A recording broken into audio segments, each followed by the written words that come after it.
Many of us enjoy hearing obscene words in the bedroom. In the throes of desire, we forget ourselves and adopt a character that gets us on in the most sinful, unusual ways.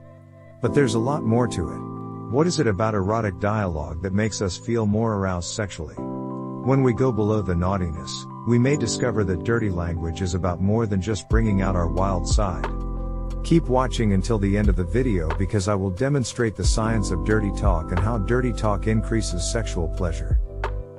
Before we begin, welcome to Divine Happify, where we teach you psychological facts about love and relationships. Let us now return to the video. 1. The effects of sex on the mind. It all starts with the brain. Dirty talk activates the erogenous zones of the brain, the hypothalamus and amygdala. Because sex drive originates in the brain, it is regarded as a more potent sexual organ than male and female genitalia. The mind will be stimulated by just the proper amount of filthy discourse. However, the limbic system of each gender acts differently in the brain.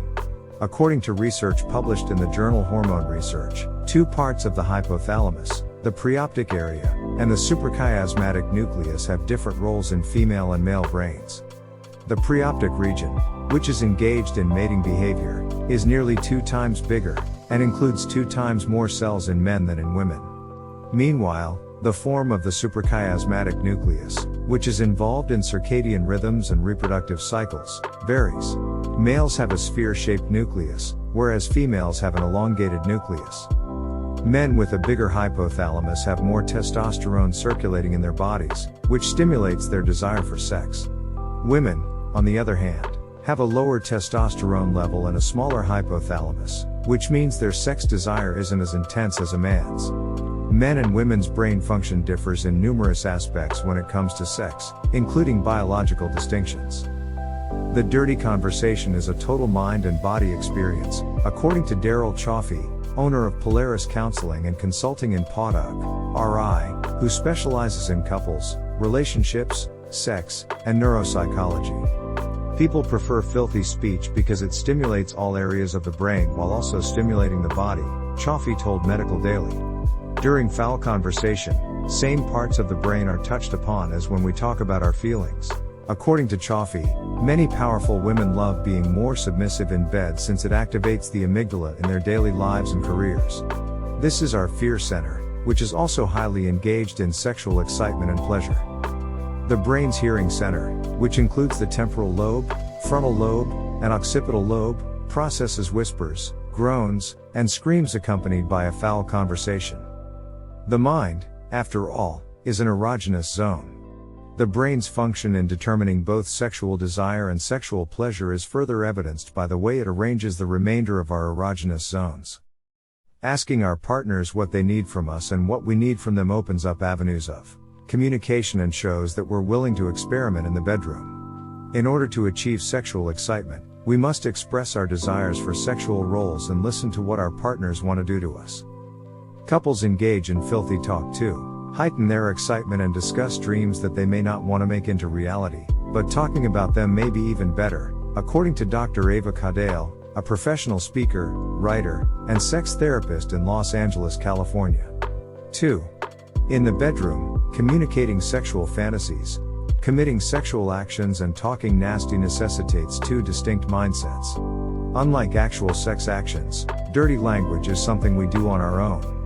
As a result, this erotic discourse tends to pique interest in novel sexual activities that may otherwise be overlooked. Dr. Fran Walfish, Beverly Hills psychologist, author of The Self-Aware Parent, and expert panelist on WeTV's Sex Box told Medical Daily. Individuals may get comfortable and accustomed with utilizing terms and terminology and descriptions that describe their needs and goals. Get in the habit of expressing your needs and wishes, and encourage your spouse to do the same.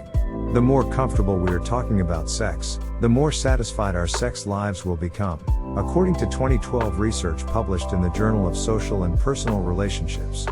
According to the study, even the tiniest fear of communication had an impact on whether or not spouses communicated. It also had a direct impact on their happiness. Those who communicated during sex were more likely to be satisfied sexually. In other words, having a pleasant conversation with our partner might enhance the sexual experience. Talking nasty may enhance sex since it's another layer of sexual activity beyond actual sexual activities. April Massini, a relationship specialist and author, told Medical Daily.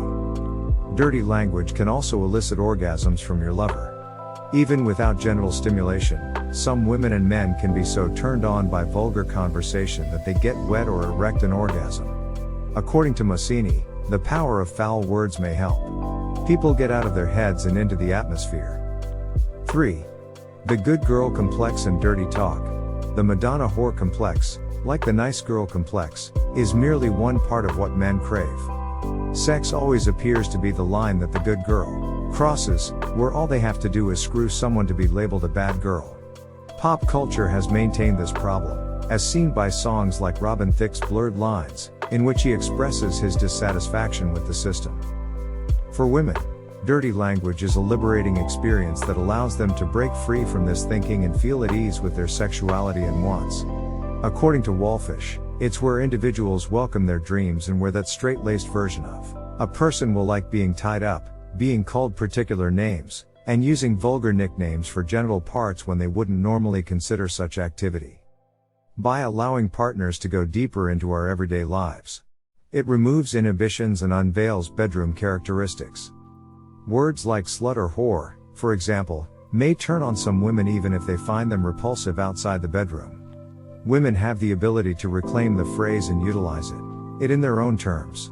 This language interchange has the potential to, according to Wallfish, a woman who contacts her spouse at work and tells him, "When you get home, love, I'm going to let you tie me to the bedpost, handcuff me, and jail me," is expressing her dream outside of the bedroom.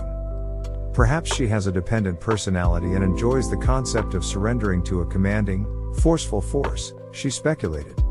Or maybe she fantasizes about being the bossy one and is reluctant to tell her partner to do it first, so she tries it out. Basically, we have an easier time being sexual when we establish a persona through dirty language or role acting. 4. The intimacy of dirty talk. Dirty discussion allows people to let go of their deepest, darkest, and wildest dreams. Sex is intended to be filthy, erotic, and above all, enjoyable. For a pair, sexuality provides closeness and serves as the relationship's glue. A good relationship gauge is excellent sex. Sex is more than simply a physical release or a way to communicate love and affection. It's a method to get things out and handle large and minor traumas, Massini explained. Dirty talk isn't only for perverts. It's a way to improve your sexual experience and express your sexual desires. According to Cadale, more men want women to do it, which is why women do it to please their husbands. Women are more oral, whereas males are more visual, says the author. It all comes down to filling in the blanks. When you blank me, I adore it, or your blank is very hot. Talking nasty is nothing more than a sexual precursor, Massini argues. It's all about the sex, says the narrator.